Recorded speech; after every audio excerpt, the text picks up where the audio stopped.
Telugu మ్యాట్రిమోనీకి thanks చెప్పాలి. 26 ఏళ్ల క్రితం ఇదే తెలుగు మ్యాట్రిమోనీ ద్వారానే వేళమ్మకి పెళ్లి చేశాం. పెళ్ళంటేనే తెలుగు మ్యాట్రిమోనీనే. సొంత గడ్డపై సన్ రైజర్స్ హైదరాబాద్ అదరకొట్టింది. రాయల్ ఛాలెంజర్స్ బెంగళూరుపై 55 పరుగుల తేడాతో ఘన విజయం సాధించింది. ఒకవేళ 90 పరుగుల తేడాతో గెలిచి ఉంటే పాయింట్ల పట్టికలో టాప్ ప్లేస్లో నిలిచేది. కానీ అది జరగకపోవడంతో 3వ స్థానంతో సరిపెట్టుకుంది ఆరెంజ్ ఆర్మీ. సొంత గడ్డపై తమ ఆధిపత్యాన్ని కొనసాగిస్తూ సన్ రైజర్స్ హైదరాబాద్ మరో గెలుపుతో లీగ్ దశను ముగించింది. ఉప్పల్ స్టేడియంలో ఆడిన 7 మ్యాచుల్లో ఆ జట్టుకి ఇది 5వ విజయం. ఎస్ఆర్హెచ్ 55 పరుగుల తేడాతో ఆర్సీబీని ఓడించింది. టాస్ గెలిచి బ్యాటింగ్ ఎంచుకున్న హైదరాబాద్ 20 ఓవర్లలో 4 వికెట్ల నష్టానికి 255 పరుగులు చేసింది. ఇషాన్ కిషన్ 79, అభిషేక్ శర్మ 56, హెన్రిచ్ క్లాసెన్ 51 పరుగులతో రాణించారు.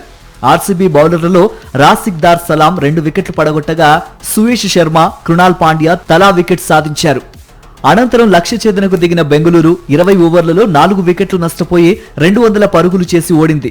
కెప్టెన్ రజత్ పటీదార్ 56 పరుగులు చేయగా వెంకటేష్ అయ్యర్ 44, కృణాల్ పాండ్యా 41 పరుగులతో రాణించారు. విరాట్ కోహ్లీ మాత్రం కేవలం 15 పరుగులు చేసి నిరాశపరిచాడు. హైదరాబాద్ బౌలర్లలో ఇషాన్ మలింగా 2, షకీబ్, హెడ్ తలా వికెట్ సాధించారు. ఇకపోతే సన్ రైజర్స్ మే 27 ఎలిమినేటర్ మ్యాచ్ లో పాయింట్ల పట్టికలో 4వ స్థానంలో నిలిచిన జట్టుతో తలపడనుంది. 4వ స్థానం కోసం Rajasthan Royals, Punjab Kings, KKR మధ్య పోటీ నెలకొంది.